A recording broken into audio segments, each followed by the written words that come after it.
vamos a conversar con nuestros dos grandes invitados de hoy. Bueno, entonces, si les parece, respetando primero que todo a los cumplidos, que normalmente se esperan a los incumplidos, vamos a comenzar esta reunión. Ya decíamos hace un momento que en esta época tan complicada para nuestro país, al mundo, pues,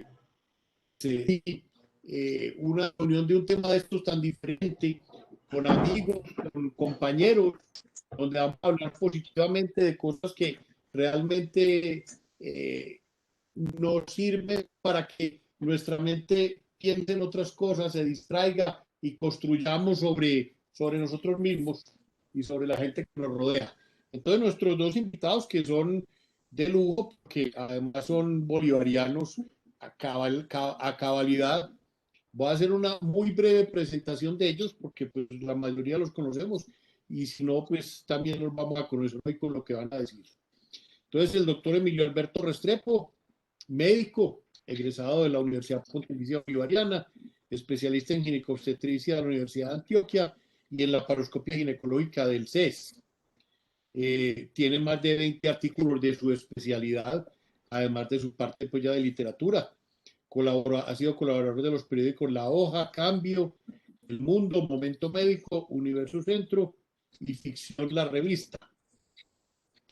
Ha publicado bastantes libros, textos para pervertir la juventud, con la Universidad de Antioquia, la novela Círculos Perpetuos, que fue finalista del concurso de novela breve Álvaro Cepeda Zamudio, y lleva ya 4 ediciones, ganador de la tercera convocatoria de la novela El Pabellón de Mandrágora, que tiene 2 ediciones. Actualmente tiene en circulación La Milonga del Bandido y Que me queda de ti sin el olvido, que está también en su segunda edición. Ganador de la novela Talentos de Envigado, La Crónica de un Proceso, que fue publicado por la Universidad CES. En el género negro, que ahorita vamos a hablar un poco de eso, tiene unas publicaciones después de Isabel el Infierno y Alguien ha visto el entierro de un chino. En el 2013 publicó Cómo le creyó el cuello a las jirafas, que entiendo que es un libro infantil, ahora nos lo aclarará. En el 16, becas de presupuesto participativo de Medellín en la colección Cuentos Gamberros S.A., que recoge historias de pícaros, pillos y malevos. Con la editorial de la UPB ha publicado 4 novelas que en el personaje, su detective personaje Joaquín Tornado. En el 2018 la novela Nos robaron la clínica y otros ensayos como Entre el miedo y el mal, de género negro también. 20 escritores colombianos revelan sus secretos de la creación. Es bastante prolífico el doctor Restrepo. Y Carlos Alberto Velázquez Córdoba, nuestro otro invitado, también orgullosamente médico bolivariano. En 1990 se graduó. Cuando yo era director de internado, pues coincidimos en esas épocas. Es administrador de servicios nacionales de salud pública y especialista en epidemiología de la Universidad Autónoma de Bucaramanga. Fue director de hospitales como el de Concepción y Santuario, luego médico de cuidados intensivos y urgencias en la clínica cardiovascular hoy Cardiovid y posteriormente en la clínica Medellín hasta la fecha. Ya tiene un tiempo bastante largo trabajo. Fue docente del Centro de Entrenamiento Salamandra. Actualmente es el jefe de apoyo asistencial en la clínica Medellín. El grupo, ¿cómo es que llama el grupo que compró la Medellín? Quirón Salud. Quirón Salud. Quirón Salud. Presidente del Comité de Ética e Investigación de la Clínica Vida y asesor médico especializado de SCARE FPASTI. Ha participado en talleres de literatura con Memo Ángel, de la Bolivariana, que yo creo que muchos lo conocemos. Luis Fernando Macías, Cooperativa Médica de Antioquia. Es wikipedista. Yo no conocía a nadie que fuera un wikipedista. Ahora nos contará bien. Tiene un blog desde el 2007 que se especializa en el conocimiento, la literatura, la música, el arte y el humor. Importante. El humor ahora. ha publicado 6 libros de cuentos. Uno de ellos lo estoy leyendo ahora y disfrutando bastante. Me lo regaló. Un libro académico sobre la relación entre la historia clínica y la literatura, y antologías, revistas y artículos en los periódicos, obteniendo pues varios premios en Colombia. Tiene publicado La cola del cerdo y el suicida fallido, que es un libro de cuentos que estoy disfrutando mucho. Fuga de ideas, Amelia y otros cuentos, la historia clínica desde la perspectiva del cuento literario. La fuga del paciente y otros cuentos, La monja sin cabeza y otros cuentos, anécdotas de un médico desmemoriado. Y tiene otros libros en proceso de publicación. Matar al lobo, que es una novela, El retrato del señor Rossi, que es cuento, y en pocas palabras, que son microrelatos. O sea, tenemos un par de invitados orgullosamente bolivarianos y que seguramente nos van a poner a disfrutar bastante de estos minutos que tendremos a partir de este momento. Vamos a ser muy espontáneos, muy poco convencionales en la forma de hacer este trabajo de hoy, y quiero pues que sea más una tertulia como está escrita que cualquier otra cosa. Entonces, tengo una serie de preguntas, pero de ahí pueden derivar muchas otras cosas para nuestros invitados. La primera es para ambos. Es obvia. ¿Cómo surgió el gusto por escribir? Don Benillo, cuéntanos cómo es que se historia. Antes que se expresara como una necesidad de escribir las historias, mi primer enfoque fue contar las historias y escuchar las historias basado en la tradición oral. Y yo vengo de la tradición oral de una familia que es muy conversadora, que es muy proclive a sentarse alrededor de la música, alrededor del licor, alrededor de la comida, alrededor de los mayores, a contar historias.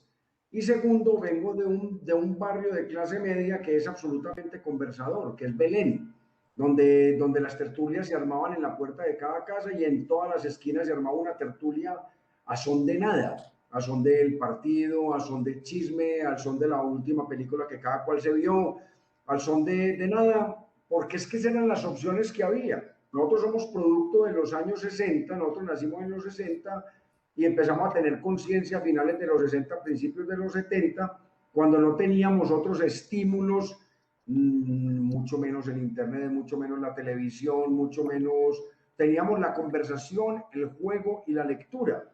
Y los niños de la época y los muchachos de la época vertíamos toda nuestra energía en jugar, conversar, hacer las tareas lo más rápido posible para ir a conversar y a jugar y seguir conversando. Y entonces ahí nació la motivación por las historias. Entonces lo primero fue contar historias, escuchar historias y dejarse llevar por la magia de la tradición oral de un barrio que no tenía nada más distinto que hacer para matar el tiempo que conversar, lo que ancestralmente se ha hecho en la gran mayoría de las civilizaciones, que reunirse alrededor del fuego. Nosotros nos reuníamos alrededor de estas cosas que nos convocaban a contar historias. Entonces a mí siempre me ha gustado mucho que me cuenten buenas historias, que me encarreten y yo tratar de contar buenas historias y que encarreten. Entonces yo me empecé a dar cuenta de que me gustaba mucho leer a través de las lecturas que se fomentaban en la familia, que creo que es el gran estimulador. Antes de ir con eso, que quiero que ahora lo ampliemos, esto de conversar es algo que se está perdiendo, ¿ah? Porque uno ve la gente y está cada uno en su celular y poco le habla al otro. Los muchachos ahora de conversar poco y de leer como menos. Entonces, uno lo nota mucho en el caso tuyo cuando te oye hablar o contar tus cuentos en esa forma tan vívida, tan explícita, y se ve que vos sos primero que todo un conversador. Así es, y es una de las cosas que más tristeza me dan. Acordate que nosotros como quirúrgicos, cuando salimos de una cirugía, salimos a un cafetín, nos tomamos un tinto y tratamos de conversar con alguien para descargar esa energía que tenemos, como para tratar de compensarnos un poquitico del estrés quirúrgico, de las posibles complicaciones. Y cada vez El descubro raneo que que se cuando... llamaba, ¿no? Señor, El raneo. el raneo, es que el raneo es fundamental para poner pie en tierra, para destruir honras y para recuperar el espíritu, pero sale uno a un cafetín y descubre que todos los internos están pegados del celular, y ya ni los internos, sino también los residentes y los profesores, y los que no están pegados del celular están pegados del partido de fútbol, porque todos los días tenemos la opción de un partido de fútbol aquí o en cualquier parte del mundo, siguiendo las ligas europeas, Italia, Inglaterra, España, que sin gustarme el fútbol ya me las aprendí. ¿Por qué? Porque es que lo más fácil que hay es mirar una pantalla, gritar como un poseído y no tener que mirar a nadie ni conversar a nadie. Y uno quiere que le cuenten historias, uno quiere que le cuenten cuentos. Y es difícil tener interlocutores porque es que la gente está pegada a una pantalla, bien sea del televisor o bien sea de un celular. Entonces, por eso es bueno, y Carlos lo sabe porque ha estado conmigo en la finca, por eso es bueno ir a un sitio donde uno se pueda desconectar, donde todavía pueda recuperar el vigor de una conversación graciosa, animada, para reírse, para ponerle cebo a la vida, para ponerle picante, porque es que lo otro nos está deteriorando, se nos está atrofiando esa parte del cerebro, que es el de la Y vas a lúdica, el de la meter la conversación. parte de la lectura, porque es que el que no lee no tiene nada que contar. Entonces, ¿cómo sigue tu historia? Cuando estábamos pelados, nosotros estábamos rodeados por los marihuaneros. Los marihuaneros me han costado hasta mí, hasta novelas. Y en el barrio, unos de los personajes estigmáticos eran los marihuaneros, que eran los mejores conversadores del mundo. Estaban en la esquina contando cualquier cantidad de fechorías, la mitad inventadas, pero eran maravillosos. Entonces a mí se me ocurrió que yo quería ser marihuanero, porque yo quería conversar como ellos, yo quería tener esas historias, yo tenía que tener esa riqueza de anécdotas y tener esas chicas que ellos tenían y tener esas fortunas que ellos tenían. Por supuesto, Ya en esa hasta época yo parece, entendía que eran inventadas. Entonces, ya hasta parece marihuanero. entonces imagínate que las mamás para preservarlo a uno de estar con los marihuaneros, nos mandaban diario a cine, a un teatro del barrio que se llamaba El Mariscal, a ver películas, cualquier cantidad de películas de cualquier género, de cualquier combinación. Y nos compraban, en la familia nuestra se compraban 2 o 3 libros por mes del círculo de lectores. Claro. Que a todos nosotros nos tocó, a los 50 Sí. sesentones nos tocó. Entonces la mamá y el papá, la condición era de que para comprarnos los próximos 3 teníamos que dar un informe de lectura de estos 3 de este mes. Entonces ahí caímos en el boom latinoamericano, ahí caímos en Federico Forsyth, ahí caímos en Conan Doyle, ahí caímos en Agatha Christie, y leímos una cantidad de historias. Entonces estábamos bombardeados por la tradición oral del barrio, por las lecturas dirigidas del círculo de lectores y por esas millones de películas que veíamos, que una película se demoraba 1 hora y media y uno salía 3 horas a contar la película, y descubríamos que los pelados los rodeaban a uno por uno contar la película de pistoleros o la película de vampiros, y uno se inventaba la mitad de la historia y al otro día la contaba y la contaba distinta.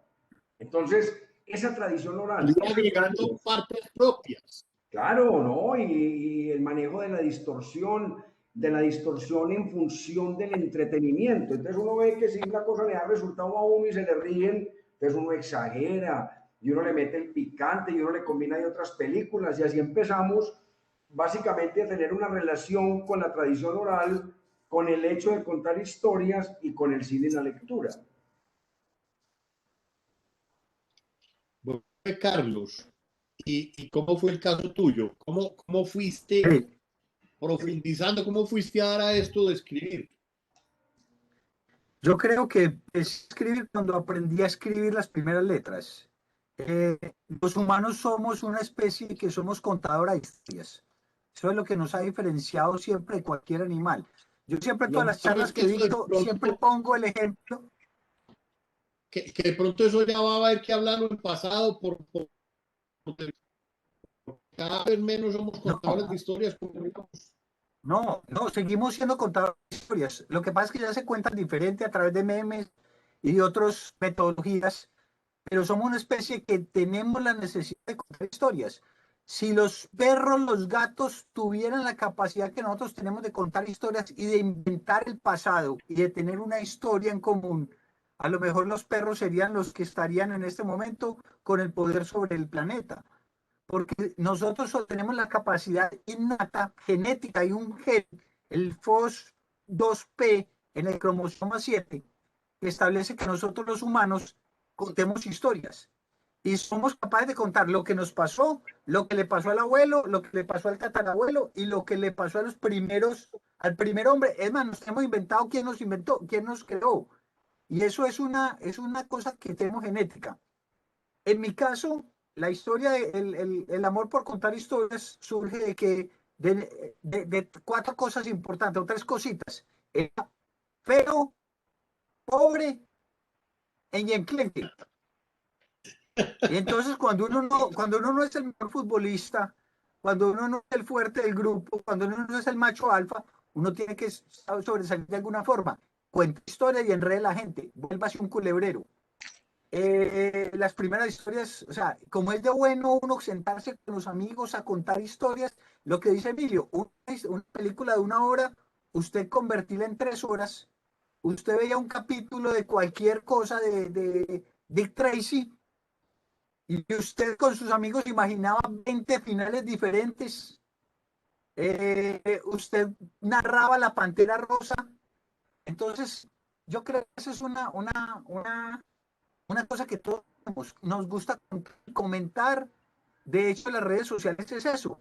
Lo que pasa es que allá se vuelve un poquito anárquico, pero el hecho de contar historias es una necesidad que todos tenemos. La otra cosa es que surge de una familia muy lectora, tenía acceso a libros, tenía acceso a información, 3 tíos médicos que con que tenían los médicos de la antigüedad, tío sacerdote, tía monja. Entonces uno dice, hombre, tenemos todo el conocimiento de la Grecia antigua, tenemos todas las historias de la historia sagrada, que más fuente de información que esa. Y tenía buenos amigos, unos amigos excelentes en la infancia, que nos sentábamos a contar historias y a inventar, y cada vez uno contaba una historia, el otro quería contar una historia todavía mejor y más encarretadora. Y eso es una necesidad que todos Cuento que tenemos. tener un cuento así en ese sentido de todos los del grupo de amigos que se reunían a contarse en cuentos, a ver cuál se decían más mentiras. Sí, la tertulia, y es una necesidad que todos tenemos. Y cuando alguien pone algo en un chat, alguien quiere superarlo en una información diferente. Yo creo que no es que se haya perdido, es que hemos deformado un poquito la forma como la hacemos y hay que tratar de recuperar Sí. la forma antigua de contar historias. Pero seguimos contando historias y las seguiremos contando. De hecho, tanta fake news es precisamente eso, la necesidad de estar contando historias, así nosotros no sepamos si es verdad o no, pero contémosla. Que el Así pH, la que los inventamos. aguacates tienen un pH de 22, que eso es imposible y que con eso se quita el COVID y todo el mundo lo cuenta. Es una necesidad innata que tenemos. Pero para ambos, nuevamente, ¿cómo se pasa de eso de contar, de conversar, de narrar, de ser cuentista, a convertir eso en escritura? ¿Cierto? ¿Cómo se puede? Y eso pues como consejo también para todos los que quieren incursionar en esto, ¿cómo se pasa de esa simple, o simple no, de esa compleja y fabulosa conversación y cuento a ya sentarse a escribir? En el caso mío, yo quería ser escritor, yo quería escribir mis historias, entonces yo empecé a notar que tenía algún tipo de éxito cuando recurría a narrarlas, a contarlas como un palabrero, como un contador de historias. Y eran buenas y me las hacían contar 1 o 2 veces. Yo creo que nunca contaba una historia de la misma forma, siempre le metía pues algún picante o alguna cosa y empecé a escribir las historias. Pero con gran desasosiego descubrí que cuando las escribía no le gustaban a nadie, ni siquiera a mi mamá, que era profesora de español, no le gustaban. Eran historias que partían de una base anecdótica que podía ser simpática, agradable, pero no eran eficaces desde el modelo narrativo. Entonces yo dije, yo tengo algún problema, porque es que la historia es buena, cuando yo la cuento funciona, pero cuando la escribo fracasa. Entonces el problema está en la escritura, ¿qué me estará faltando? Y yo seguía leyendo y me seguía descrestando con los grandes escritores, los traté de recorrer pues en toda mi juventud y no me salían las historias. Hasta que un día ya adulto, en la mitad de mi vida adulta, salió una convocatoria en un taller literario de Asmedas, del sindicato médico, y convocaban, y el profesor era Mario Escobar Velázquez, y esa fue mi primera sorpresa, porque yo pensé que él se había muerto por ahí hacía 40 años, porque yo pensé que él era de la época de Tomás Carrasquilla, que era un viejito, porque es que él, desde que yo lo conocí él era un viejito, cuando era en realidad, y estaba vivo, no estaba momificado, estaba vivo, estaba lleno de inteligencia, y nos metimos en el taller de Asmedas, habíamos varios médicos ahí, porque era un sindicato médico. Y fuimos allá y eso fue una sorpresa absoluta porque rápidamente en el taller literario lo que eran todas esas historias que yo traía del barrio se convirtieron en cuentos, tuvieron un hilo narrativo y en los primeros 6 meses yo como que hice la configuración de una novela que se llamaba Los Círculos Perpetuos. Yo no sabía que ya la tenía, sino que hicieron un concurso que se llama el Álvaro Cepeda Zamudio de novela corta y yo le dije a Mario, Mario, qué bueno participar, hombre, pero yo todavía no tengo novela. Y me dijo, usted es que es bobo, la tiene ahí, no se ha dado cuenta. Cuente todas esas historias del barrio con un hilo narrativo. Y entonces las traté de unir, como me dijo un amigo mío, las pegué con mocos, digamos, porque no tenía todavía muy clara la forma de narrar una novela con un esquema narrativo convencional. Hice una novela salvaje que se llamaba Los Círculos Perpetuos y la mandé al Álvaro Cepeda Zamudio y quedé de finalista. Entonces yo vi que las cosas cambiaron para mí, que de fracasar 20 años con historias malas, en 6 meses, bajo la dirección de un tutor que nos dio los elementos constitutivos de la narración, que nos enseñó principios gramaticales, principios ortográficos, principios de estructura, herramientas narrativas para hacer eficiente la narración, de una vez apareció el libro. Y entonces me invitaron a la Feria del Libro de Bogotá y eso me pusieron en una mesa con Enrique Serrano y me pusieron a hablar y eso había que firmar autógrafos y eso había que vender el libro. Entonces eso fue como una magia, eso fue como una cosa sorprendente que apareció en mi vida. Yo ya iba a cumplir 30 años y apareció ese concepto ya físico del libro, ese concepto físico de autor, ya aparecía en los cánones como el escritor tal. Entonces empecé a meterle un método a esto porque vi que el problema, que el asunto funcionaba. Como cuando uno no es médico y sabe que tiene una apendicitis, uno sabe que hay que sacarle el apéndice, pero no, un señor de barrio no lo sabe sacar, porque no sabe la técnica para hacer una apendicectomía, que estudia el cirujano y la aprende y se entrena. Me pasaba lo mismo, yo sabía contar las historias, pero no las sabía escribir. No tenía claro el concepto de párrafo adecuado, no tenía el concepto de amarre, el concepto de hilo narrativo, configuración de personaje, elaboración de entorno, elaboración de estructura, y eso me los dio un taller literario. Entonces, mi primer gran consejo a los que quieran escribir, que no han encontrado todavía las herramientas, es busquen a alguien que les enseñe.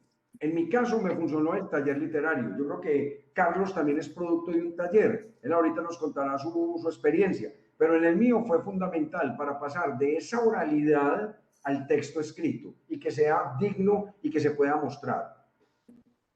Bueno, en mi caso fue tal vez un poco al revés. Yo empecé a escribir, mi primer cuento fue por ahí en primero o tercero de primaria, un cuento de un mico que se llamaba Colipeludo, y mis profesores decían, participe, y participaba en concursos. Cuando ya llegué a la universidad, a mí me gustaba mucho leer, me leía 3, 4 libros semanales, entonces yo trataba de copiar la forma como los escritores enfocaban las cosas.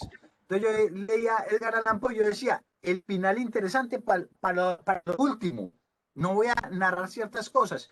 Yo leía Conan Doyle y Conan Doyle decía, es esto, otro. Y empecé a escribir mucho cuentico y lo hacía en hoja en máquina de escribir. Cuando empezaba a llegar de moda la fotocopia, yo sacaba fotocopia, los amigos yo las compartía con los amigos. Aquí está Ingrid, está Walter, que saben que yo les compartía fotocopias de mis historias. Y por allá en el 2012 más o menos encontré una editorial. Bueno, una vez mi esposa, estamos de novios, cogió mis cuentos y me los empastó y yo dije, ay, sí, eso parece un libro de verdad. Me animé. yo sacaba fotocopias y yo las repartía y había gente que me decía, te las pago, pero tráeme alguna cosa. Y yo empecé a repartir fotocopias y en el 2012 me encontré una editorial en Bogotá que uno podía mandar un PDF y le mandan a uno el libro. Entonces yo hice el primer librito, se llama Anécdotas de un médico desmemoriado, una serie de anécdotas de rural y cuenticos así corticos. Y saqué 5 copias, esas 5 copias se fueron entre los amigos. Hubo gente que me dijo, encárgame más, encargué 15, encargué después 50, después 150, después 300 y se fueron vendiendo.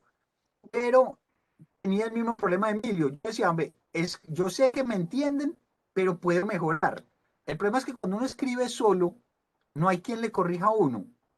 Saqué los primeros 3 libros así, entre amigos, y me los compraron los amigos, hasta que me metí a un taller literario con el profesor Memo Ángel y después con el doctor Luis Fernando Macías, y me di cuenta de la importancia que tiene que a uno lo escuchen, uno tener víctimas ante quien leer, porque le dicen, no entendí, sí entendí, esto está enredado, cambiate esto, esa palabra suena rara en esa frase. Y entonces empecé a ayudarme a perfeccionar la forma de escribir en los talleres. Pero el primer consejo que le doy a todo el mundo, escriba como se le ocurra. El problema es que uno empieza a querer escribir como los escritores y ahí es cuando uno falla. Cuando uno lee mucho de Juan, escribe como Juan. Cuando uno lee como Juan y Pedro, escribe como Juan y Pedro. Pero cuando uno lee 30, 40 escritores, uno escribe como Carlos, como yo. Entonces, el primer consejo, lean mucho para que aprendan esos truquitos que tienen los grandes escritores para mantener la atención. Y lo segundo, busquen gente que les corrija y que no les dé miedo a decirle, no entendimos. Entonces, tener con quién aprender y leer mucho. ¿Qué leer? ¿Qué leer? Emilio, ¿qué leer? El enfrentamiento mío con la lectura ha sido completamente anárquico, ha sido universal, ha sido saltón, ha sido desordenado, ha sido intuitivo. Es una búsqueda. Por épocas he tratado de meterle método a la lectura, por épocas. Pero en otras épocas simplemente lo que se me ocurría. Mi primera aproximación a las lecturas fueron los cómics, las caricaturas. Porque a la vuelta de mi casa había un cambiadero de revistas. Eso era de nuestra época. Sí, a nosotros nos tocó eso. Yo creo que eso ya no existe casi. Oh, por desgracia. Pero entonces usted iba y usted cambiaba. Entonces a mí me empezaron a gustar esas historias épicas de Walt Disney, donde Tribilini y el ratón Mickey Mouse se iban a Machu Picchu, se iban a descubrir el tesoro del Dorado, se iban a la Atlántida y eran historias complejísimas, elaboradísimas y me gustaban mucho. Y entonces ahí también había detectives, leímos al detective X9, había otro detective que se llama Rick Kirby, por supuesto Tarzán, el llanero solitario, o sea, eran muchas historias que entraban por los ojos en el modelo del cómic que fue para mí un inductor a la lectura. Después empezamos a leer al escondido una revista de pornografía muy simpática que llamaba Pimienta, pero no era ese morbo pesado, no era ese morbo pesado pues así estrambótico, así agreste, sino que era un morbo de historias picarescas, evidentemente con un componente adulto, pero era muy gracioso. Entonces a mí me encantaba leer eso, incluso sin estar todavía atormentado por las hormonas y su manejo compulsivo. Era un pelado que todavía a mí el pipí no me hervía y no para orinar en esa época, pero me gustaba leer esas historias así enredadas de picaresca donde alguien seducía a la esposa del otro mientras él trabajaba o se aprovechaba de la criada. Entonces me gustaban esas lecturas medio prohibidas de la época. Ahora uno las lee y eso es basura absoluta, eso no sirve ni para cuñar mesas, pero en esa época fueron inductores de lectura. Al mismo tiempo, de manera desordenada, llegaban los grandes autores. En la casa estaban las enciclopedias que eran inductores de lectura juveniles, como Ariel Juvenil Ilustrada, la colección de Colcultura, que eran compendios, y lo mismo selecciones del Reader's Digest, que eran compendios de lectura donde usted leía los clásicos y usted leía un clásico en media hora, porque ahí se lo compendiaban y era muy barato y entonces nos lo peleamos entre los hermanos, lo intercambiamos con los amigos, y ahí fueron llegando el amor por las historias ya literarias. Y ya después empezamos a leer a los grandes autores en el formato original. Yo me acuerdo que yo me ruñí lo que había hasta esa época de García Márquez, me ruñí La ciudad y los perros, me ruñí Pantaleón y las visitadoras en la época cuando salieron. Me leí muchas historias de Edgar Allan Poe, por supuesto, en la traducción de Cortázar, que eso era como una Biblia grande. Me leí las historias de Conan Doyle en las ediciones de Aguilar, que eran papel de Biblia con tapa roja, lo mismo las de Agatha Christie, y eso era fascinante, fascinante. Entonces, esas lecturas eran desordenadas y anárquicas, y después leíamos lo que escogíamos con la familia en el círculo de lectores. Después empezamos a intercambiar, empecé a leer mucho de rock, que me interesaba mucho el rock, no solamente por oírlo, sino para conocerlo. Y empecé a leer desordenadamente. Ya ahora, adulto, he tratado de ponerle método a mis lecturas. Entonces, por ejemplo, vamos a agotar la obra de un creador. Agotemos la obra de Fernando Vallejo, agotemos la obra de Héctor Abad, con método, con un método de lectura más o menos organizado que permita aproximarse y profundizar en un autor y entender sus posturas y ver su método de creación y ver qué piensan otros críticos sobre su obra en una forma pues mucho más metódica. Ya lo he tratado de hacer así, lo mismo en mi abordaje al género negro y a los grandes autores de literatura de crimen. Entonces, en este momento estoy leyendo autor, por ejemplo, en esta época de mi vida, estoy leyendo novela colombiana, haciendo énfasis en la novela urbana colombiana. Por ejemplo, me estoy leyendo la de Pablo Montoya en este momento, La sombra de Orión, que cuenta una historia de un lugar específico en Medellín, que fue la Operación Orión. Pero me había leído hace poquito la de Miguel Rivas sobre unos pelados que compraban ropa de muerto, que se llama Era más grande el muerto, muy graciosa, muy simpática. Y leí también la del cielo a tiros hace poquito de este señor Jorge Franco. O sea, estoy tratando de meter el diente a la literatura, a la novela urbana en Colombia, porque como yo estoy haciendo novela urbana, quiero ver mis referentes, quiero entender bien los que me precedieron para estar a su altura y para saber qué hicieron para no repetirlo. Carlos, ¿y cuál es tu consejo en ese sentido de la lectura? Bueno, a ver, yo empecé, a ver, el consejo, y en eso yo resumiría todo, lean lo que los pone, lo que los estimula a leer más. Yo Lo que se en la disfrute. infancia yo leía Julio Verne, yo leía Edgar Allan Poe, leía mucho sobre mitología, leía, o sea, a uno le da tristeza ver cómo los profesores de literatura ponen a los niños a leer unos mamotretos que para que entiendan la historia de Colombia, que para que entiendan la sociedad actual, y no les ponen a soñar, a disfrutar, a imaginar mundos. Claro. Yo creo que uno tiene que empezar, y anteriormente yo siempre tenía la costumbre de coger un libro y me lo terminaba y era obligatorio terminármelo. Y yo sufría porque decía, todavía me faltan 300 páginas, pero me lo tengo que terminar. Yo ya llegué a Un una edad libro en la bien que horrible. puedo, sí, no, yo ya llegué a una edad en la que puedo tomar la decisión. Si el libro en las primeras 3, 4 páginas no me atrapó, lo dejo y busco uno que me atrape. Uno tiene que leer cosas que lo atrapen a uno, que uno pueda disfrutar la literatura, que uno pueda disfrutar la lectura. Y eso yo creo que es lo que está pasando, de que nuestros niños no leen porque en los colegios les ponen a leer lo que el profesor cree que el niño debe saber, no lo que el profesor cree que va a entretener al niño.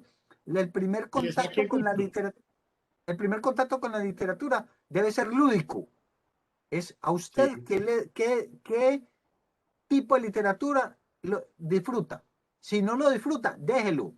Si el libro que empezó a leer a las 3 primeras páginas no lo ha cogido, déjelo. Posiblemente después lo coja y lo va a disfrutar. Pero no se encarnice con un texto que a usted no lo captura, no lo atrapa. En mi caso, Sí. Julio Verne, Edgar Allan Poe, Conan Doyle, esos eran mis ídolos. Después en la adolescencia Hermann Hesse, y empecé a leer otro tipo de literaturas y llegué al momento en que yo ya cogía Hermann Hesse y venga, me iba para la Biblioteca Pública Piloto a buscarme todos los libros de él, porque quería averiguar más de cómo pensaba, y uno encontraba inclusive, llega un momento en que, como le pasa a Emilio, uno se da cuenta cuando está cuando está con un texto determinado, con un autor determinado, que uno es capaz de saber cuál es el primer libro y cuál es el último y saber la evolución, aún sin saber cuándo, en qué fecha lo escribieron, porque uno empieza a ver la evolución del autor y eso es una parte bonita. El mejor consejo es lean lo que les guste, lo que los atrape. Sí, lo que que disfrute uno, que no sea una tormenta para uno tener que leerlo y acabarlo, sino que se disfrute. Y yo creo que la gran razón de la lectura es disfrutar, ¿cierto? Cambiando un poquito de tema, metámonos en unas cuestiones que los caracteriza a ustedes dos, particularmente con Emilio, la novela negra y la novela policíaca. ¿Por qué, Emilio? ¿Por qué novela negra? ¿Por qué novela policíaca? Sí, sí, eso es Hombre, yo particular. dentro de mis búsquedas literarias he tenido una gran predilección como lector y como espectador de cine del género negro, del género policíaco. Eso está agrupado dentro de un género grande que es la novela de crimen, que anteriormente en el siglo XIX se llamaba novela de enigma, porque un detective inteligente rascándose la cumbamba resolvía el crimen en un cuarto cerrado, novela de enigma. Después eso salió y se salió a las campiñas y ya se llamó novela policíaca o novela de detectives. Después se tomó las grandes ciudades, sobre todo Los Ángeles, Nueva York y Londres o París, y ya se llamó novela negra. Y la novela negra es la misma novela de crimen, la misma novela de detective, la misma novela policíaca, pero en un marco de ciudad, en un marco de análisis sociológico de todas esas cosas que afectan el movimiento normal de una ciudad. O sea, la novela negra tiene el mismo crimen, tiene el mismo investigador, tiene la misma víctima, pero hace mucho énfasis en los aspectos sociales que rodean al crimen. No se circunscribe como con Agatha Christie o como con Conan Doyle y Sherlock Holmes, que eran en un cuarto cerrado, la sociedad no importaba mucho lo que impactara la vida del ciudadano. Hoy hemos visto unas ciudades agrestes que rugen a nuestro alrededor, que están llenas de corrupción, que están llenas de juegos ilegales, que están llenas de prostitución, que están llenas de crimen corporativo, que están llenas de narcotráfico. Entonces ese entorno que rodea el crimen, que rodea el personaje principal, es muy importante. Sin tratar de hacer tratados sociológicos o antropológicos, es muy importante contar todo este tipo de cosas que rodean al crimen. Cuando tiene esa característica de que lo policíaco trasciende y se va a lo social, se llama novela negra. Entonces yo desde el principio, porque es que cuando yo estaba peladito, a mí lo que más me influenciaron fueron las series de detectives que a todos ustedes nos tocaron. Las calles de San Francisco, nos tocó Kodiak, nos tocó Magnum, nos tocó Manix, nos tocaron todos esos investigadores que eran generalmente unos hipermachos, que inteligentes y también medio despóticos y medio solitarios, que trataban de descubrir los crímenes que les encargaban. Entonces eso me impactó mucho a mí, pero yo no empecé a escribir novela negra, yo empecé a escribir novela urbana. Empecé a contar a mí lo que yo conocía de mi mundo, que era mi barrio, Belén, que era mi ciudad, Medellín, y que era mi entorno hospitalario y mi entorno médico. Que mi primera novela es de barrio y mi segunda novela es de hospital, que se llama El Pabellón de la Mandrágora, y hace parte de una trilogía que se llama Trilogía Perversa de la Salud, donde se muestran las cosas no tan blancas, no tan transparentes, no tan bonitas, sino tan idealizadas de la medicina. Entonces, empecé a contar la ciudad, empecé a contar el barrio, empecé a contar la medicina, y un día, por una tarea del taller literario que me puso mi profesor Luis Fernando Macías, nos puso a leer un decálogo de novela policíaca, y yo ya traía miles de lecturas y miles de películas de novela policíaca. Entonces me puse a leer el decálogo de Raymond Chandler, que es uno de los grandes autores de género negro, y se me abrió un universo. Entonces yo dije, hombre, yo quiero tener un detective, hombre, yo quiero tener un detective para contar historias. Entonces ahí salió Joaquín Tornado. Joaquín Tornado es un experimento creativo donde a un personaje lo puse a interactuar en 10 novelas distintas, con 10 crímenes distintos. con 10 entornos diferentes. Entonces exploramos el mundo de la prostitución, el mundo de las apuestas, el mundo de la falsificación de arte, el mundo del tráfico de arte y el mercado negro de los cuadros de los grandes artistas. Hablamos del mercado de los futbolistas de élite, de los seguros médicos. En mi próxima novela, que se llama El expediente Monaguillo, que va a sacar Bolivariana ahorita en la Feria del Libro, en la Fiesta del Libro, explora el mundo de los abortos criminales que nos tocaron en la época de nosotros, cuando no existía el misoprostol, que los abortos eran provocados mediante instrumentación criminal, o bien hechos en las peluquerías o en los salones de belleza, o mal hechos, o bien hechos en los consultorios de los ginecólogos o de los médicos generales en los barrios. Eso es un universo. Yo me puse a indagar ese mundo y yo quedé asombrado, Camilo. Eso es una cosa impresionante. Entonces escribí una historia que se llama El expediente Monaguillo, que yo mismo quedé sorprendido de los alcances de esa historia.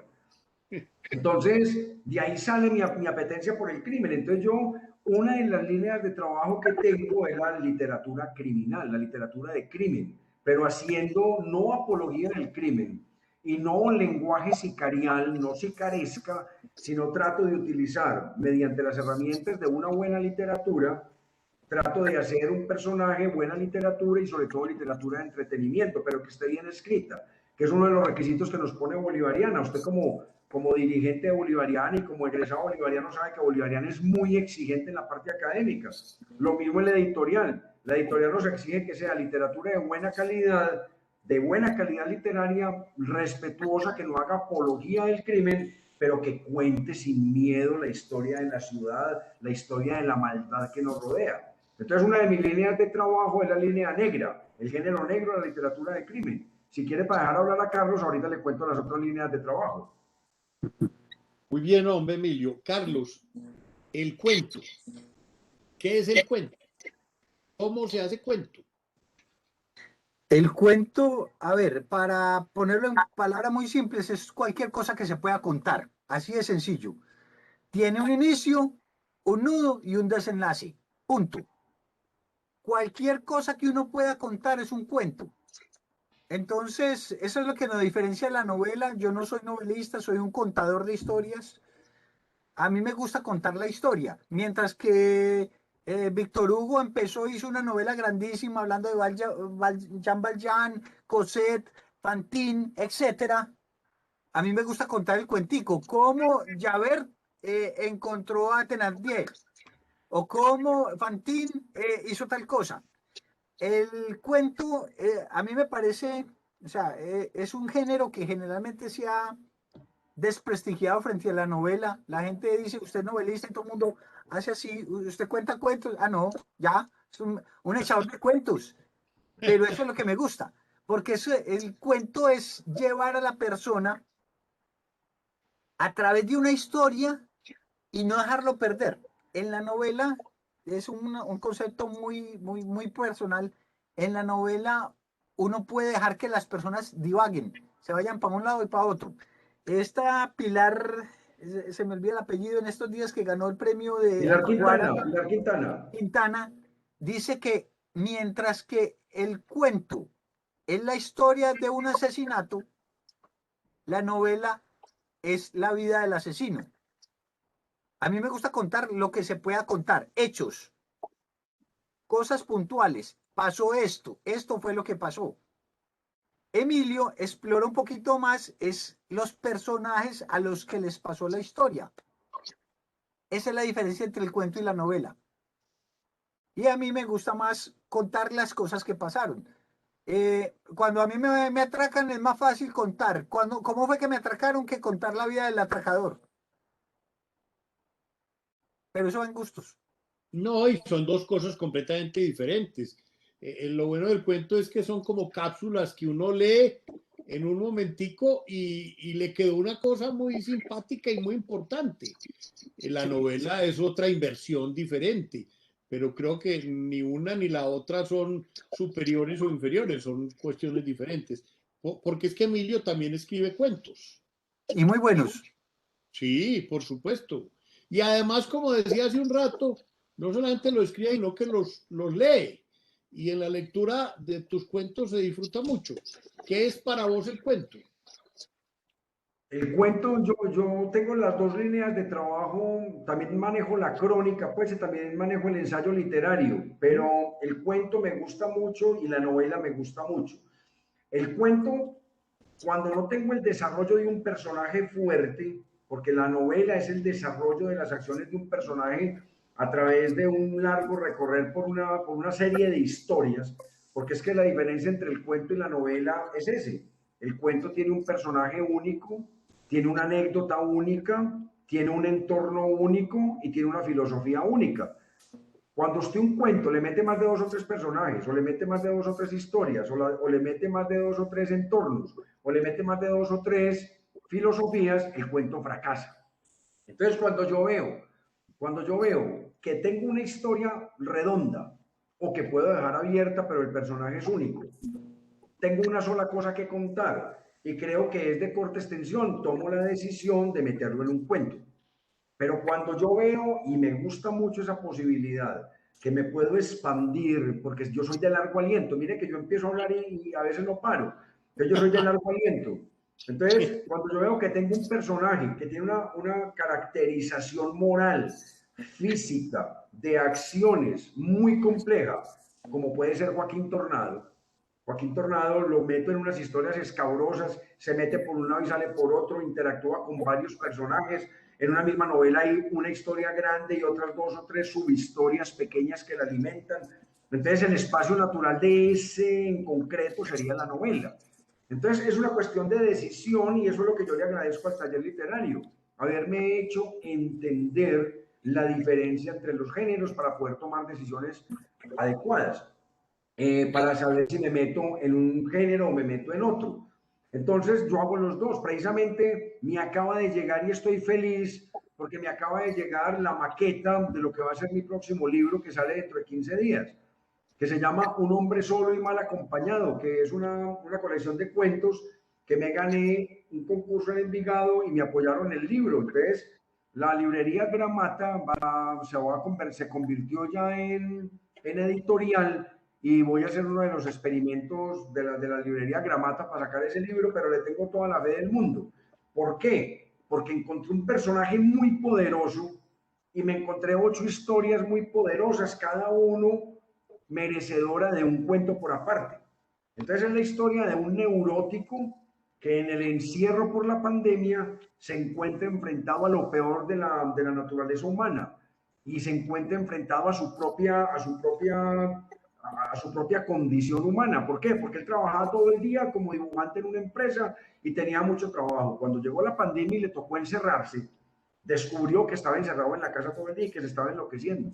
Y estaba lleno de energía y estaba lleno de neurosis y empieza a interactuar con la gente de su unidad y descubre que está rodeado de seres que abomina, seres que lo irritan hasta la exasperación. Entonces lo primero que hace en el primer capítulo es pisar una caca de perro. Y cuando hace el reclamo, porque al pisar la caca de perro daña el tapete de la casa y el tipo se enloquece con eso y le hace el reclamo al dueño, se le burlan en la cara. Entonces el tipo dice que lo mejor que se le puede ocurrir es empezar a matar perros. Y empieza a matar perros en la unidad. Uy. Un asesino en serio de perros. Entonces, y así como esa... Con esta época, con todo este confinamiento, no crea que eso no ha sucedido. No, es que espera, ¿verdad que del momento... Usted va a ser uno de los primeros que le voy a hacer llegar el libro para que conozca ese libro. Ese libro le tengo toda la fe del mundo porque... No, es que esto cambió el mundo. Entonces hay que narrarlo. Nos cambió a todos. Mire que nos tiene interactuando. Mire cómo nos tiene interactuando en este momento. Usted y yo cuando nos habíamos sentado a conversar, porque usted estaba en Bogotá o porque estaba en otra parte, y ahora tenemos toda la opción del mundo de explorarnos hasta las últimas consecuencias y conocerlos, porque esto nos obligó a esto, y eso nos abre un universo. Nos saca lo mejor y lo más malo, de todas formas. Entonces, hay que averiguar Perdón, Carlos. Si Emilio tuvo que botar el zapato o no, porque eso suena a autobiografía. Sí, porque un zapato cagado queda perdido. Léetelo, que es una bacanería. Entonces, ustedes dos van a ser los primeros que les voy a regalar el libro, porque estoy muy contento. Me acaba de llegar la carátula, estoy muy contento con esa carátula, porque la hizo un pintor muy destacado, amigo mío, y hizo las ilustraciones del libro, y ese libro nació como ganador. Ese libro lo he mandado 3 cuentos a 3 concursos y los 3 se han ganado los concursos. 3 cuentos por aparte se han ganado 3 premios distintos, y el libro como libro se ganó el concurso de Envigado. Entonces, creo que es un libro bendecido por la buena energía. Vamos a estar pendientes para leerlo con fruición. Sí. Y este es un tema nuevo, porque es que cuando había estado confinada la gente de esta forma, interesantísimo. Sí. Hay una cosa que a mí me atormenta mucho cuando leo, que pasa el tiempo y a mí se me olvidó el libro. Inclusive a veces lo vuelvo a comprar porque no me acuerdo que lo leí. Y llego a mi casa y la primera página, pero si esto ya lo leí yo, pues claro, ahí está en la biblioteca. Y hay otros libros que a uno lo marcan completamente y no puede decir uno que es que fue más aburridor que el otro o que no lo disfrutó. Anoche sobre eso vi una película que me impactó mucho que se llama El tren de medianoche a Lisboa. Si los aconsejo los que no la hayan visto, una película distinta pero muy interesante. Con Jeremy Irons. Sí, claro, con Jeremy Irons. Es interesantísima y muy bien hecha, pero ese remordimiento de olvidarse de los libros o de que no lo marcaron, pero yo creo que sí lo marcaron. ¿Eso qué es? ¿Cómo se quita uno eso? Carlos. A ver, yo creo que a todos nos ha pasado eso. A mí hace por ahí unos 3 o 4 años escribí un cuento y alguien me dijo, hombre, ese cuento ya lo contó fulanito de tal.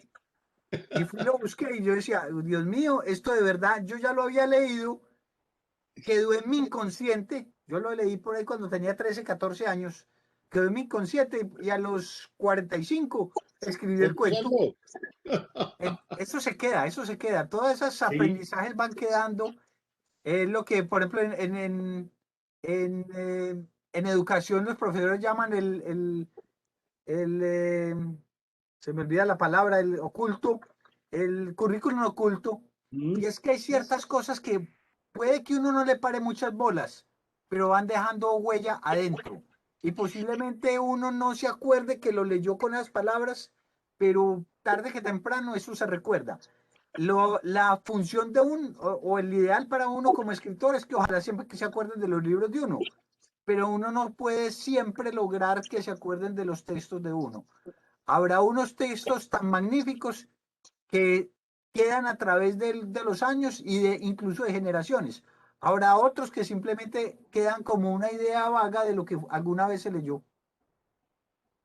Uno de los fenómenos que puede explicar lo que Camilo decía, por obvias razones de respeto, no voy a decir que tiene que ver con la edad del eminentísimo profesor Camilo. Muchas gracias, pero no estamos muy lejos de la edad tampoco, para que no diga bobadas. Ah, pero yo estoy más conservado. Todos. ¿Oíste? Yo estoy más conservado. No, mentira.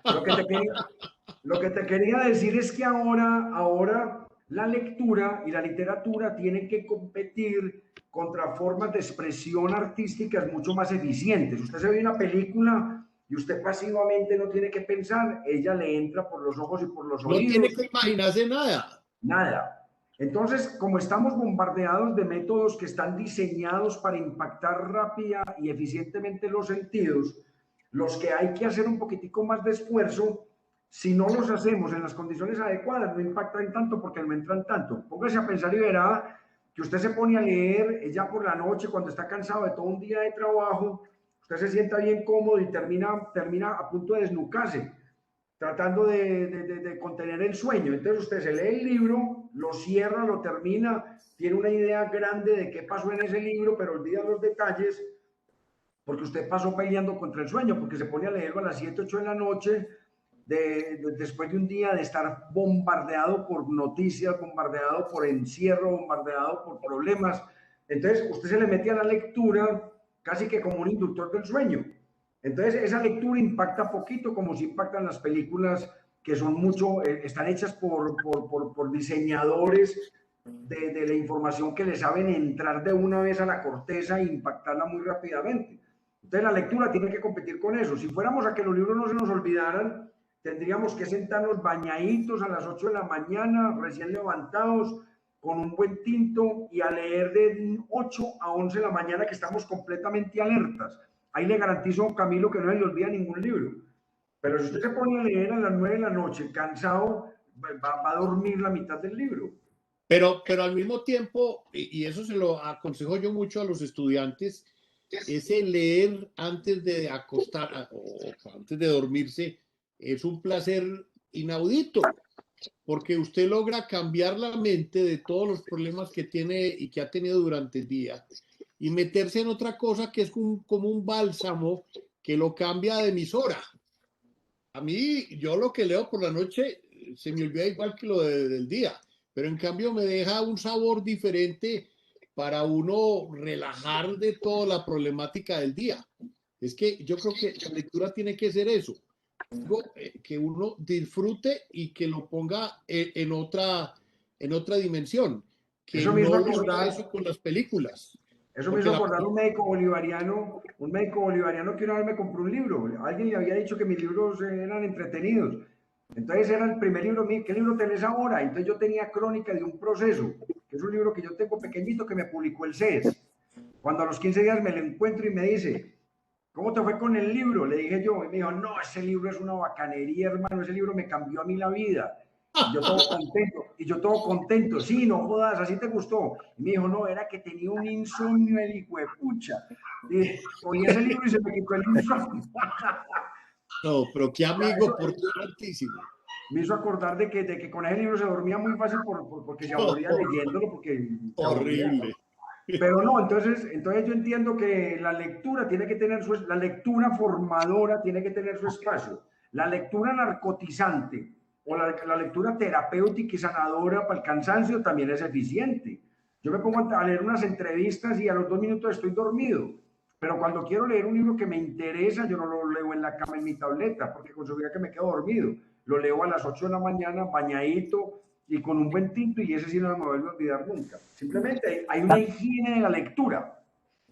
También depende mucho del tipo de lectura que uno aborde Claro. por la noche o por la mañana. Porque hay cierto tipo de literatura que es fácil, que es entretenida, que coge, entonces esa no hay problema cuando uno la lee de noche. Pero vaya, lea un artículo, un texto de crítica o un texto académico en la noche y queda fundido. No, eso sí es narcotizante, como dicen ustedes. Ahí tocaron ustedes un punto que es interesante. Para mí, el libro en papel no tiene cosa igual. Eso sí es una maravilla. Y yo, pues, he intentado leer en una tableta y cosas de esas por el estilo. Y eso eso de la pasada de la página y sentir el olorcito y todo eso. Eso, todo lo que han dicho, que todo esto va a desplazar el libro en papel, ¿eso qué? ¿Sí va a darse? Yo creo que no. Yo creo que no, así como la televisión no desplazó al cine y así como la televisión no desplazó a la radio, el libro electrónico no va a desplazar al libro físico, va a encontrar otros lectores distintos. A mí en lo personal, yo me he adaptado muy eficientemente a las nuevas tecnologías por una razón pragmática. Yo vivo a 50 minutos del trabajo y me toca meterme en unos trancones asquerosos, 50 a la ida y 50 a la avenida. Entonces yo descubrí que con un celular viejo, con un Samsung de esos de 150.000 pesos que venden en el hueco, tiene un programa de lectura que usted lo baja que se llama eRider o que se llama ePub Writer o cualquiera de esos, y tienen un lector en voz alta. Un lector en voz alta. Entonces yo empecé, en vez de seguir escuchando La Voz de Colombia o en vez de seguir escuchando los problemas en las noticias y la W y a Jaimito y a no sé quién, y fue puchas, me dediqué a leer literatura, sobre todo literatura no metafórica y no poética, sino funcional. La historia del cine, la historia de Colombia, la historia de la violencia, la historia de no sé qué. Y yo la llamo... ¿Qué aporta con eso? Oye, María, por Dios, me cambió la vida, porque mis 50 minutos se volvieron creativos. Yo aumenté mi nivel de lectura casi que a 4 libros más por mes, porque entonces el que me leo por la noche es uno distinto físico, pero el que me lee en el carro la muñeca o una de estas aplicaciones en voz un poquitica robótica, pero cada vez más perfeccionada. Entonces me leen la historia de lo que yo estoy interesado, la historia del cine. Ahora estoy leyendo chismes de Hollywood. Hay uno que llama Hollywood Babilonia, volumen 1, volumen 2, los más grandes chismes de Hollywood. Ahí me los estoy leyendo, la muñeca me los lee. Yo no veo la hora de que me coja un taco para sentarme otra vez en esas historias, porque de otra forma no me las leería. Entonces uno se va adaptando a esas nuevas posibilidades de lectura, la lectura en voz alta, la lectura de los audiolibros y la lectura en las tabletas. Usted le pone el tono, le pone la luz, le pone el sepia de fondo, y eso es como leer un libro. Yo ya no tengo la idea romántica del libro, el olor y todo eso, que también lo sigo disfrutando, pero aprovecho lo nuevo también.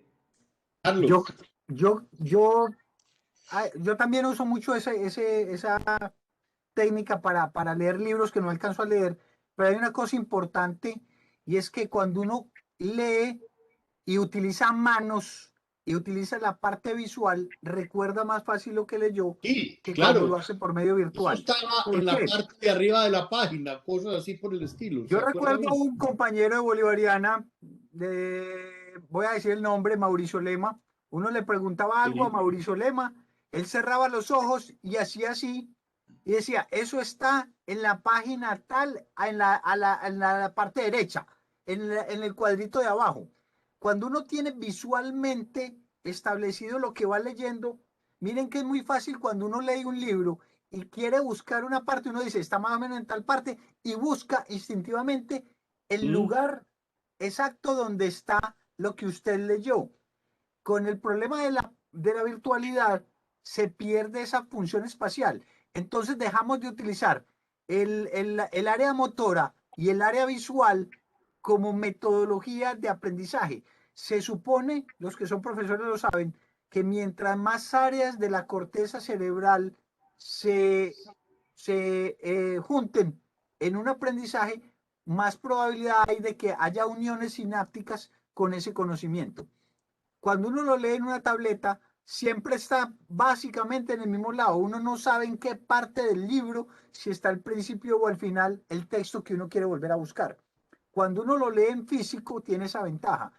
Uno le da mucho pesar ver que los muchachos estudian en tabletas y uno le dice, hombre, trate de coger el texto físico, subráyelo, tóquelo, mírelo, sobrescríbalo, porque cuando usted utiliza varias áreas del cerebro tiene mayor probabilidad de que funcionen como muletas para poder encontrar esa información que usted recogió.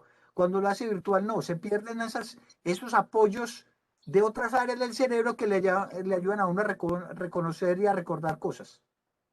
Entonces, entendiendo lo que dice Carlos, yo pienso que hay que saber qué tipo de literatura se lee en un instrumento y qué tipo se lee en otro. Si usted se pone a leer poesía o se pone a leer prosa poética muy metafórica y se la lee en un lector de libros, hermano, no coge ni media. Pierde la mitad de la contextualización, del disfrute, de la imaginación, de las metáforas, de hacerse una imagen en el cerebro. Cuando lo lee así, esas hay que leer en físico, subrayado y volviéndolas a leer. Cuando usted lo que quiere leer es chismes, historias, anécdotas que no tengan mucha profundización, por ejemplo, análisis de películas, historias de Hollywood, como le estoy contando, historias de la violencia en Colombia, usted lo puede, se lo lee como oyendo radio.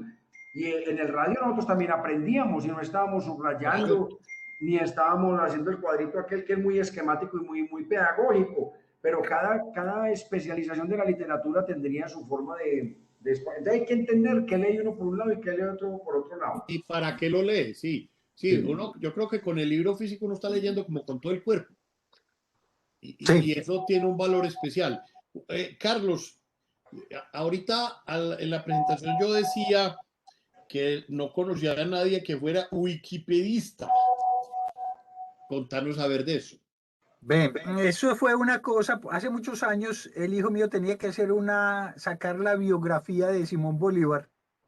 Y yo, de esas cosas que siempre revisaba, a ver, venga, usted qué encontró. Y me encontré un texto en el cual decía que Simón Bolívar había muerto en 1830 y nacido en 1971. Venga, ¿y usted sacó esto? Hay una página nueva que se llama Wikipedia. Me metí yo. Y dije, imposible. Y me di cuenta que uno lo podía corregir. Y Lo a podía partir editar, del editar. momento la acostumbré que cada vez que encuentro un texto que no es o encuentro algún tema, ¡pum! Le agrego, le pongo, le quito. Es muy fácil, uno simplemente se inscribe y uno puede corregir. El triángulo de Calot tenía unos errores grandísimos. Entonces, venga, el triángulo de Calot, seguramente alguien lo escribió no siendo médico. Venga, la bibliografía es esta, el triángulo de Calot es esto, y lo arregla uno. Ya llevo varios años en eso, soy muy poco activo, pero me gusta, ya tengo algunos articulitos ahí escritos, hay gente que me aporta, es conocimiento entre varios. Y a veces también uno ve que no falta quien quiera dañar la cosa y pone información falsa o no verificable. Pero eso es lo bueno porque se puede construir el conocimiento desde diferentes puntos de vista y la Wikipedia tiene esa ventaja. Pide referencias. Entonces, si usted escribe alguna cosa que no está confirmada y comprobada, alguien después lo va a leer y le va a decir, se requiere cita. Bueno, bueno, queridos amigos, yo creo que no vamos a fatigar a toda la gente. Yo creo que una reunión de una hora es suficiente. Lo que Bueno, da es ganas de seguir conversando en otras ocasiones. ¿Qué ibas a decir, yo Carlos? quisiera aquí responder por aquí. Hay dos preguntitas que nos envía María Ah, Eugenia sí, Marín. Una claro, es, adelante. ustedes participan en muchos concursos literarios. Le doy la palabra primero a Emilio. Sí, yo participo en concursos literarios. De hecho, como les contaba al principio, yo he publicado, yo llevo ya 20 libros publicados, de los cuales yo creo que por ahí 9 o 10 se han ganado concursos. Entonces, ganar un concurso literario tiene valor. Primero, le publican a uno el texto. Entonces, el libro existe es porque un concurso lo patrocinó a uno. Mi primer libro, Los Círculos Perpetuos, lo sacó SIC Editorial en Bucaramanga porque quedé de finalista en un concurso. Mi segundo libro, El Pabellón de la Mandrágora, lo sacó el municipio de Medellín porque me gané el concurso de novela del municipio. Y así, de ti si no el olvido, este libro que voy a sacar ahorita, El Mataperros, lo sacó el municipio de Envigado, porque los concursos pagan el libro, porque es que, y lo pagan en una editorial que no sea de autoedición. Porque es que, por ejemplo, lo que contaba ahorita Carlos es muy bonito, pero no pasa del círculo de amigos. Entonces usted saca un libro de autoedición y entonces usted tiene 50 amigos que al último dicen, hey, escóndase, que ahí vienen de los libros, escóndase. Porque se lo compran a uno es por amistad, o se lo compran a uno por la presión, o los alumnos por la media uno, o por lo que sea, pero no por la convicción de que voy a seguir rigurosamente a este autor. Entonces los concursos lo meten a uno, le publican el libro y lo sacan en una editorial que tiene distribución. Entonces alguien dice, este señor se ganó el concurso, yo creo que es digno de ser leído. Entonces alguien se interesa por leerlo a uno. Fuera de eso, a veces le dan plática a uno. A veces, por ejemplo, el municipio de Envigado nos dio 5 millones de pesos. Eso no es mucha plata, pero le ayuda a uno pues ahí a ir llevando. Entonces los concursos son buenos porque estimulan al autor y porque cuando uno le pega un premio y alguien se interesa por la obra anterior de uno, alguien dice, ve, este señor se ganó el premio de Envigado y en el libro dice que se ha ganado tanto. Entonces a mí me han llamado y me han dicho, ve, yo supe que usted se ganó tal concurso, ¿dónde puedo encontrar su libro? A través de las referencias de haberse ganado concursos. Entonces, uno no puede vivir en función de los concursos, pero se puede valer de ellos para tener visibilidad, para tener publicaciones, para tener conocimiento, que lo conozcan a uno y no escribir para concursos, sino aprovechar una obra buena que uno tenga, que sea digna, que valga la pena ser leída, que tenga calidad literaria, proponerla a un concurso y de pronto están de buenas que lo gana. Y gana platica, le publican el libro y alguien se interesa por la obra de uno para darle visibilidad, que es algo que muchos autores a veces no tenemos. Por ejemplo, Carlos y yo aquí en Medellín nos conocen, pero por ejemplo en Bogotá nadie sabe quiénes somos nosotros. En la costa nadie sabe quiénes somos nosotros porque no tenemos visibilidad. De pronto en eventos como estos, donde usted tan generosamente nos invitó, eso permite que gente de Estados Unidos, que gente que está en otras partes, lo vayan conociendo a uno, sepa que se ganó tal concurso y digan, lo quiero leer. Entonces yo defiendo los concursos como una herramienta útil, pero no como una obsesión. Uno no puede obsesionar con ellos ni cuando se pierda tiene que pensar en el suicidio. No, se perdió, no importa, mejore la obra y haga otra. Bueno, yo opino lo mismo que Emilio. Mi primer concurso de literatura que yo la haya ganado fue gracias a una compañera, Ana Cecilia Jiménez, que me dijo que había un concurso de cuento en Guatapé. Cuando yo participé, yo no había que ser un concurso nacional, había gente de todas partes de Colombia participando, inclusive gente de Panamá. Y fue muy bonito porque ese día se me dañaron las gafas, yo no tenía con qué mandarla a arreglar. Llegué a la casa cuando me dice mi tía, vea, vino un señor que usted ganó el concurso y que tiene 25.000 pesos. Con eso arreglé las gafas. Entonces, ay, y uno se siente lo más de bien porque uno dice, hombre, lo mío le gustó a alguien, no es solamente los amigos, sino que hay gente externa que opina que usted escribió algo bueno. Uno en estos concursos, y Emilio sacó hoy un artículo con la revista Cronopios, se lo recomiendo, donde habla sobre los concursos y dice, hombre, eso depende mucho del gusto del jurado. Participe, si gana muy bueno, pero, si no, pero esté resuelto que puede haber jurados que prefieren otro tipo de literatura. Entonces nunca, yo personalmente, yo nunca he perdido un concurso de literatura, no he ganado, que es diferente. Ahí se lo ha ganado otros, pero yo nunca lo he perdido. Porque el participar en un concurso implica que tengo que hacer una corrección tan buena de mi texto para que alguien lo pueda evaluar y pueda considerar que es bueno. A propósito de eso, se me viene ocurriendo, la Universidad Pontificia Bolivariana hace concursos para los autores bolivarianos y cosas por el estilo, pero podríamos pensar, comenzar a pensar en hacer un concurso para bolivarianos médicos, Qué bueno. médicos en general también, incluyendo estudiantes, profesores y toda la comunidad académica y los que tienen que ver por alguna forma con nosotros. Creo que con Emilio y con Carlos y cualquier otro que le interese, empecemos a pensar en eso, de cuento puede ser o de alguna cosa por el estilo, y hacemos una cosa interna, interna no externa, pero saliendo desde lo nuestro. Eso Vea, después Camilo, lo ampliamos Camilo, bien. y no solamente eso, no se ha recuperado la memoria de los escritores médicos de Antioquia. Debería existir una biblioteca de autores médicos que la lidere la Academia de Medicina, que la lidere Comedal. Yo intenté mucho el Comedal, pero por cuestiones de presupuesto no se animaron. Que la lidere los laboratorios, que la lidere Bolivariana, que la lidere la editorial Bolivariana. Por ejemplo, nosotros en Bolivariana tenemos editorial de altísimo respeto, de altísima calidad.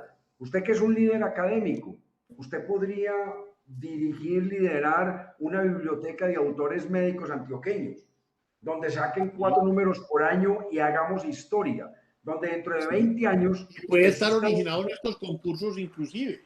Incluso en la revista Medicina UPB, qué bueno sería que el último artículo sea un texto literario y que se convoque a que la gente escriba y el comité editorial de la revista le pueda decir, vea, queremos sacar este texto.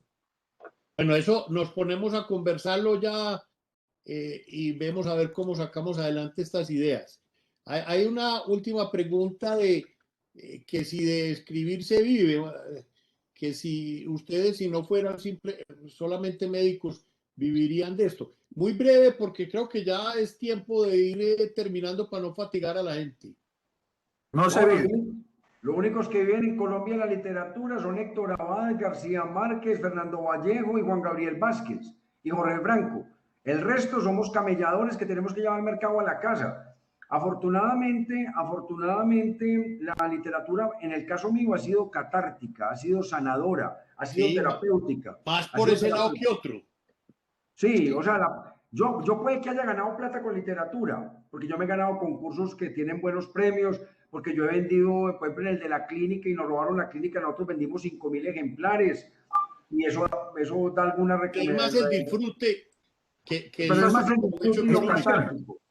Yo una vez tenía la seria intención de asesinar a un colega, porque era necesario asesinarlo, porque el tipo me hizo una judía muy brava, me tiró una familia encima, me amenazaron de muerte, me metieron una demanda, pero fabulosa, pues, Ahí podría impresionante. haber metido a Joaquín Tornado. Lo escribí en la crónica de un proceso que publicó el CES. Y entonces yo tenía la seria intención de asesinar al señor, porque yo creo que se merecía sin ninguna discusión una muerte violenta y lenta. Pero entonces cuando ya me miré al espejo y vi que eso me iba a dañar la vida, que es una cosa muy compleja, entonces mejor hice un libro. Y en lo que llaman en un sentido de resiliencia, en un sentido simpático, es el libro que más se ha vendido, porque el CES se lo pone a leer a los estudiantes primíparos en la clase de ética. Entonces yo hice una novela, no estoy en Bellavista en este momento pagando una cadena perpetua. Gracias a Dios. Sí, y es una novela que me abrió unas buenas posibilidades, me gané muchísimos lectores porque el CES que la editó se lo ponía obligatoriamente a leer a los estudiantes. Entonces, y yo me quité un problema de encima psiquiátrico. No, porque es que en Bellavista hubieras tenido más tiempo para leer y escribir. Sí, porque yo estoy en una edad en que ya no soy violable, entonces no había peligro de que los violadores de los... Eso no sabe uno. No falta el moquineto, no falta el degenerado. El ocioso. Bueno, señores, yo creo que ya es tiempo. Les agradezco muchísimo a Emilio y a Carlos y a todos los otros que nos acompañaron y que tenemos que hacer más reuniones de estas para hablar de temas constructivos, de literatura, de arte, de chismes, o aunque sea de Hollywood o cualquier otra cosa por el estilo. Entonces vamos a ver cómo seguimos metidos en esto. Muchas gracias a todos por acompañarnos. Gracias. Que estén muy bien. Chao. Camilo, ¿tenemos para nosotros de montarlo en redes? Sí, voy a hablar bien cuando nos lo entregan una copia y se los hago llegar a todos. Claro. Perfecto. Muchas gracias. Muchas gracias. Muchas gracias. Chao. A ustedes. Hasta luego a todos. Hasta luego. Hasta luego, que estén bien. Un gusto verlos, chao. Marta, muchas gracias. Gracias, ahí nos conectamos también se conectaron una psiquiatra, compañera desde Puerto Rico y otra de mis compañeras de trabajo. Muy bueno, muy como siempre, un éxito. Muchas gracias Marta, por la compañía y por la lealtad a toda prueba. Muchas gracias. Claro que sí. Ahí estaremos conversando porque tenemos que hablar de nuestra tarea en marcha. ¿Listo? Cuando quiera, mi estimada amiga, usted la lidera ahí, lo que usted diga. Hasta luego a todos, muchas gracias. Carlos, muchas gracias.